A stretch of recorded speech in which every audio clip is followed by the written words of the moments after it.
Ansori Siregar selaku Ketua Panja sekaligus pimpinan sidang pada hari ini, beserta Bapak Ibu anggota DPR RI Komisi 9 yang hadir pada hari ini. Kemudian yang saya hormati juga Pak Edi Wuryanto, ini salah satu dari pengurus PPNI dan juga Dewan Pertimbangan dari DPP PPNI. Yang saya hormati sesuai dengan tamu undangan dari ID, IBI, IAI, IAKMI, PLKB, dan rekan-rekan honorer yang pada hari ini hadir.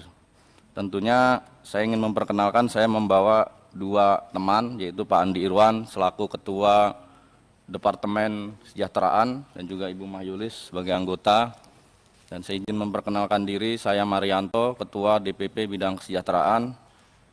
Terima kasih Pak Ketua atas undangannya yang kedua kali setelah RDP pada tanggal 11 April tahun 2022 kemarin. Nah, saya kira saya ingin kembali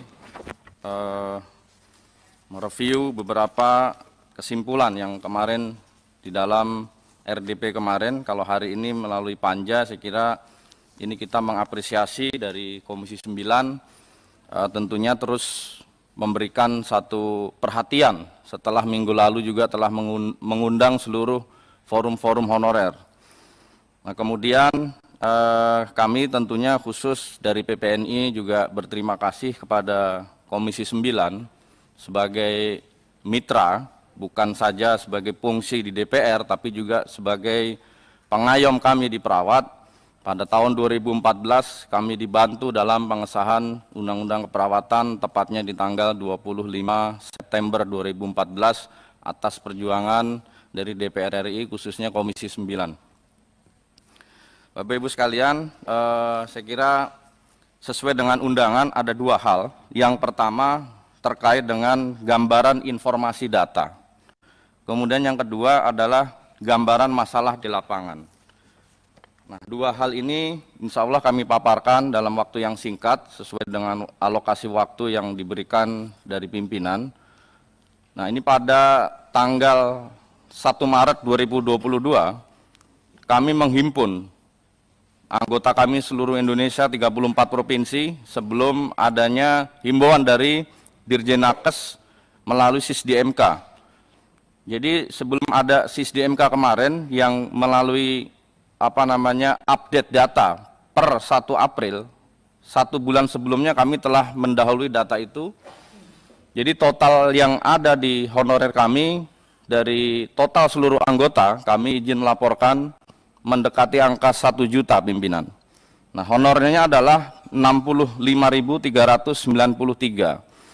Ya, memang khusus untuk perawat ini banyak sekali statusnya. Ada yang kontrak, ada yang honorer, ada yang BLUD, ada yang sukarelawan, harian lepas, PTT daerah, kemudian BLU, bahkan di swasta juga hari ini masih banyak, sekitar 1.531. Mungkin ini angkanya masih terus bergerak karena sampai hari ini pakai HP saya sendiri masih dihubungi melalui data yang kemarin kita sebar pada 1 Maret. Artinya data ini terus merangkak, terus bengkak, sehingga gambaran ini adalah sebagai data pendamping ketika SISDMK mengatakan jumlahnya sekian, kami juga memiliki data pendamping. Nah, oleh karenanya dari 65.393 ini sebetulnya gambaran per 1 Maret 2022. Lanjut. Nah, ini pimpinan dan Bapak Ibu Dewan yang terhormat, sebagai gambaran, ini adalah real aduan melalui Bitly kami, bahwa di sini ada sukarelawan.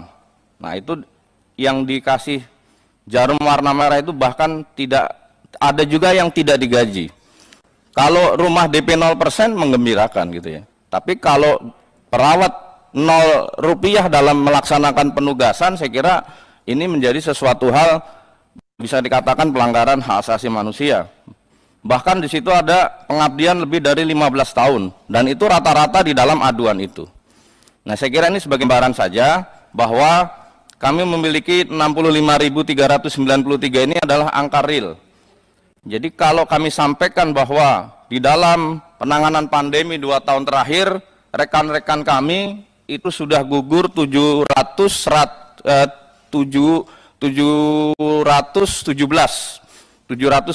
perawat yang gugur seluruh Indonesia.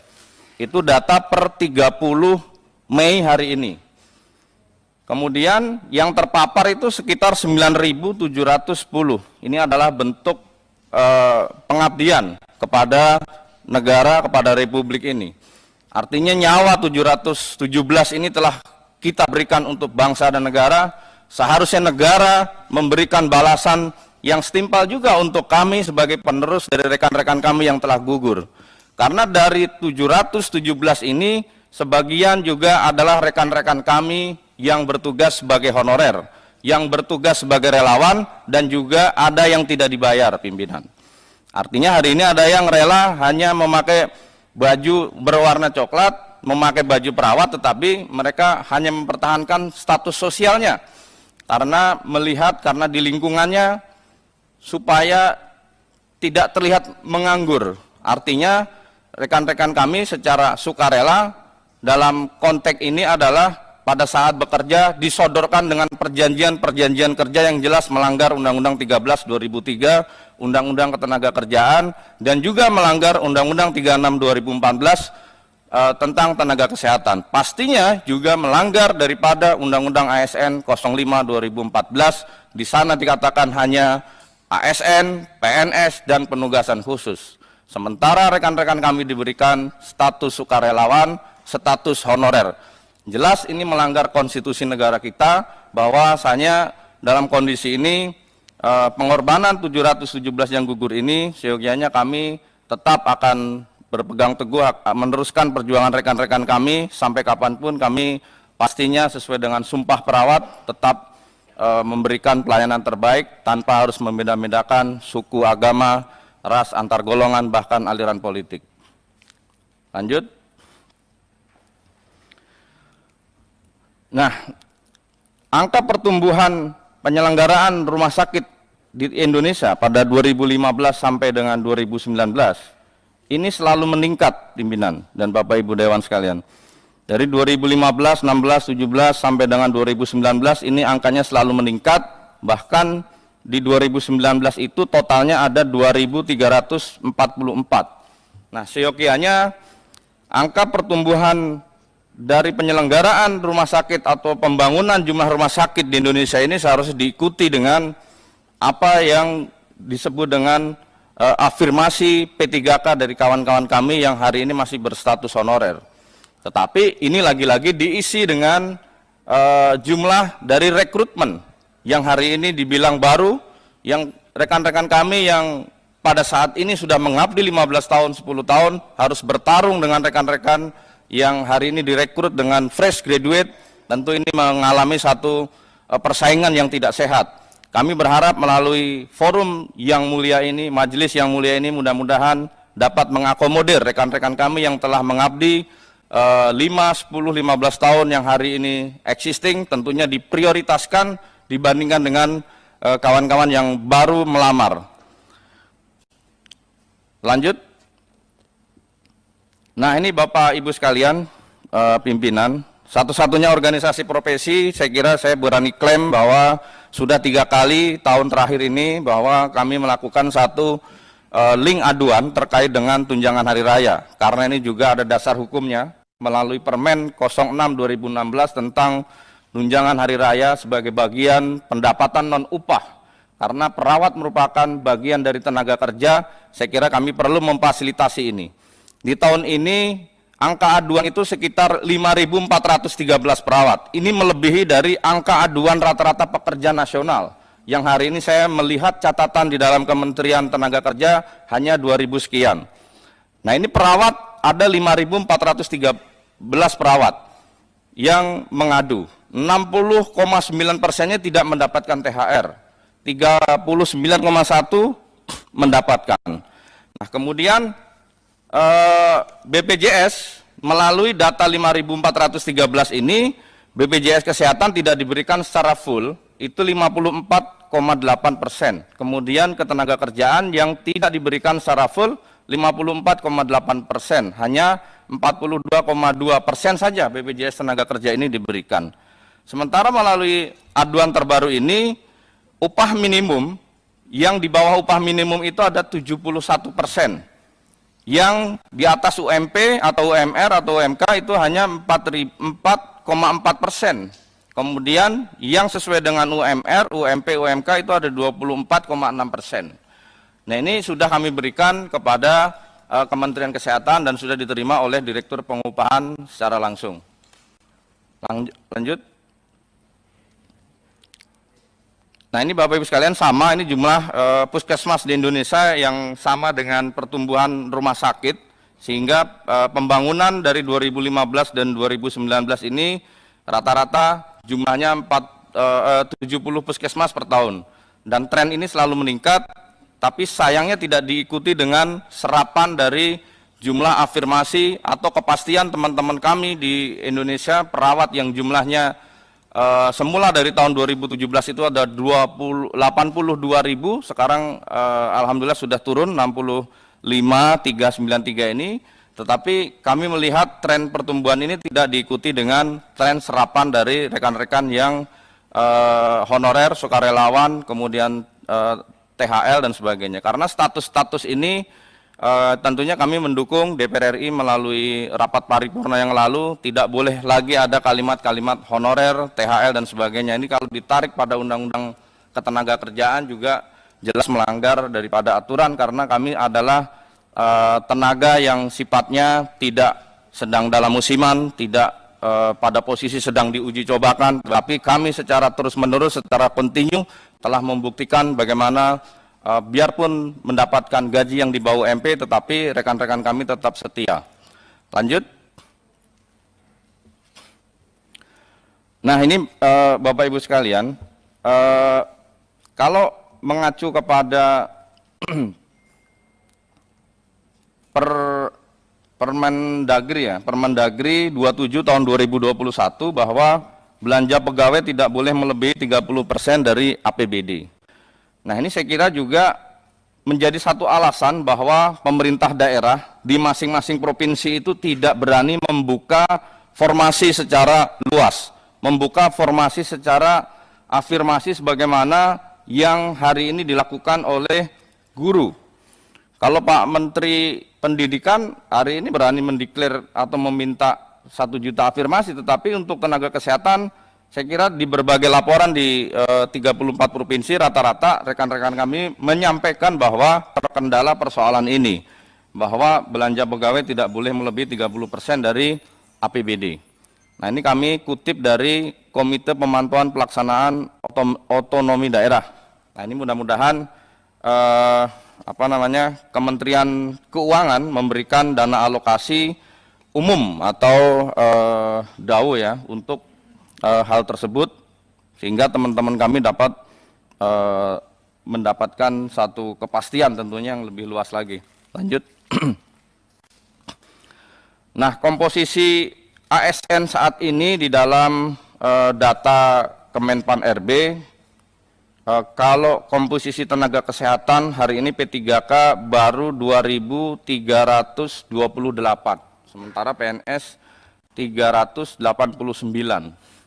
Kalau kita bandingkan dengan tenaga guru, saya kira ini jumlahnya sangat jauh berbeda, dan tenaga-tenaga yang lain juga saya kira itu proporsinya barangkali sudah mendekati gitu ya. Saya kira ini merupakan satu gambaran bahwa kebutuhan di dalam P3K di Indonesia, kalau saya mengutip kemarin hasil kesimpulan dari RDP 11 April lalu ada 249. Saya kira ini kita dukung penuh karena sudah memunculkan angka. Mudah-mudahan dari ketentuan PP 49 2018 ini kita mendapatkan afirmasi yang lebih besar lagi. Dari total 65.393 ini paling tidak mendapatkan keseriusan dari pemerintah. Artinya kalau kemarin di dalam RDP semuanya sudah bersepakat, saya kira tinggal bagaimana kami berharap dari Komisi 9 untuk terus mengkawal daripada jumlah yang angkanya tidak sedikit ini. Dan kami meyakini angka ini juga belum selesai karena seperti kami contohkan pimpinan kemarin dari Kabupaten Samosir dan Asahan itu secara langsung datang ke Dirjen Nakes hanya untuk mengkawal jumlah dari honorer yang kemarin pada SIDMK pada 1 April 2022 belum terakomodir karena sistem yang belum siap, sistem yang sering hang dan tidak dapat dipantau secara pribadi. Ini menyebabkan rekan-rekan kami harus ke Jakarta. Ke Jakarta juga sebagai honorer saya kira harus menabung sekian bulan hanya untuk memastikan datanya masuk atau belum. Setelah sampai di Jakarta belum masuk, nah ini membuat kekecewaan tersendiri karena ini dari Samosir dan Asahan ini saya kira waktu yang tidak dekat ya, karena waktu ini cukup panjang untuk jarak tempuh ke provinsi di Kementerian Kesehatan. Nah, saya kira ini merupakan gambaran dari provinsi. Belum lagi di DKI juga sama. Artinya PPNI provinsi kami juga mendapatkan laporan ketika meminta terkait dengan data ini juga masih memakai pola lama. Artinya masih dilempar ke Kementerian Pan-RB yang seharusnya hari ini sudah leading di Kementerian Kesehatan. Artinya ketika Pak Cahyo memberikan tanggapan terkait dengan data, maka itu pangkalan data seharusnya sudah siap di Kementerian Kesehatan berkoordinasi kepada kepala-kepala dinas kesehatan seprovinsi Indonesia seharusnya. Karena sampai hari ini SIDMK yang kita yakini melalui data itu existing per 1 April lah yang akan diprioritaskan pada 2023. Oleh karenanya kami meminta perpanjangan waktu apabila rekan-rekan kami di berbagai daerah yang belum terdaftar atau belum terverifikasi sebagai tenaga P3K dari honorer, saya kira ini harus dimahfumkan karena kondisi wilayah, kondisi teknologi yang tidak ajak. Nah ini membuat teman-teman kami harus ke Jakarta, harus memastikan kembali dengan merogoh kocek pribadi masing-masing. Lanjut. Nah, ini Bapak Ibu sekalian, saya kira ini juga produk dari Komisi 9 Undang-Undang 36 2014. Jadi sebetulnya kita semua hari ini sedang menegakkan konstitusi sebagaimana ayat 1 di dalam pasal 23 Undang-Undang 36 ini. Jadi sekali lagi hanya PNS, kemudian P3K dan penugasan khusus. Penugasan khusus juga rekan-rekan kami di perawat juga cukup aktif di dalam Nusantara Sehat sehingga kondisi ABC ini adalah kiranya dapat menjadi satu prioritas. Tidak ada lagi pemda-pemda yang melakukan rekrutmen sebagaimana rekrutmen yang dengan kalimat yang nyeleneh. Artinya nyelenehnya dengan kalimat honorer, sukarelawan dan seterusnya. Nah, mudah-mudahan sudah tidak ada lagi. Tetapi faktanya di dalam penerimaan kita masih menemukan rekrutmen baru sehingga penamaan itu kadang-kadang dengan perawat BLUD dan seterusnya. Lanjut. Izin pimpinan kami menyampaikan rekomendasi bahwa yang pertama terwujud sebuah sistem dalam manajemen data perawat yang bekerja di Pasyankes, pemerintah pusat maupun provinsi, ada pangkalan data untuk perawat secara integrasi. Sehingga yang tadi saya sampaikan terkait dengan kendala SISDMK di Kementerian Kesehatan itu adalah menjadi satu PR yang terus diperbaiki. Meskipun demikian kami juga mengapresiasi karena kemarin juga sudah ada surat edaran dari Kementerian Kesehatan untuk perbaikan SISDMK. Tetapi prakteknya di lapangan kami ngecek dari anggota untuk memastikan dirinya itu terdaftar di SISDMK itu belum bisa. Kalaupun yang sudah bisa itu baru sebatas verifikasi di tingkat kabupaten, belum sampai ke tingkat Kementerian Kesehatan. Nah, saya kira ini gambaran angka di dalam, saya kutip dari Dirjen Nakes, angkanya 213.249 per 1 April 2012 sebagai gambaran serapan di SISDMK. Saya kira ini perlu ditinjau lagi karena teman-teman kami masih banyak yang tertinggal. Yang paling terbaru kemarin adalah dari Samosir dan juga dari Asahan, itu datang langsung ke Dirjen Nakes. Kemudian yang kedua, ada roadmap yang jelas kebutuhan dan kekurangan perawat di Pasyankes pemerintah.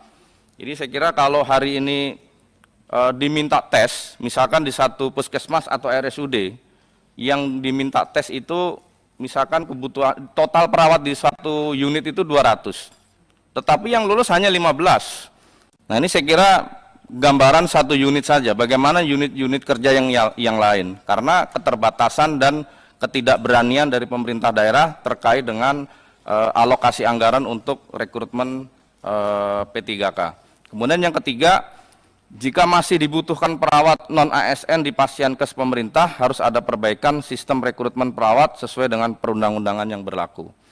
Jadi saya kira kalau kita mengacu kepada aturan 29/2021 tentang pengadaan P3K, khusus nakes saya kira ini sulit sekali untuk afirmasi, tetapi beda dengan 28/2021 tentang pendidik. Ini sangat mudah sekali, artinya kalau misalkan nakes itu tes, perawat itu tes, gagal, maka seharusnya diberikan kesempatan tes yang kedua, tes yang ketiga. Itu sesuai dengan Permenpan 29/2021. Nah, kalau hari ini kita mendengar kalau tidak lulus kemudian dipecat, saya kira ini kami harus sampaikan bagaimana mekanisme aduan. Mudah-mudahan di dalam forum ini di Komisi 9 dapat memberikan advokasi dan perlindungan ketika itu terjadi. Dan kami menyayangkan kalau itu terjadi. Artinya sudah THR tidak diberikan, kemudian diangkat pun juga masih di bawah UMR, masih di bawah UMP, tetapi di dalam tes ketika tidak lulus langsung di PHK. Saya kira ini perlu mendapatkan satu rumusan aduan yang jelas, sehingga teman-teman kami pun yang hari ini datang kemari juga, saya kira juga beberapa honorer menitipkan nasib ke persoalan itu, pimpinan. Kemudian yang keempat, terwujudnya afirmasi untuk rekrutmen P3K dari jalur perawat honorer, memprioritaskan yang hari ini bekerja. Nah, di poin 4 inilah teman-teman berharap yang sudah mengabdi 5 tahun, 6 tahun, 10 tahun, 15 tahun, yang hari ini usianya di atas 35 tahun, mudah-mudahan mendapatkan satu prioritas. Tidak lagi harus diminta bertarung dengan rekan-rekan yang hari ini baru lulus, kemudian disamakan dengan perawat yang sudah mengabdi 15, 10 tahun, 20 tahun. Saya kira ini akan mengalami satu kekalahan dari sisi administrasi.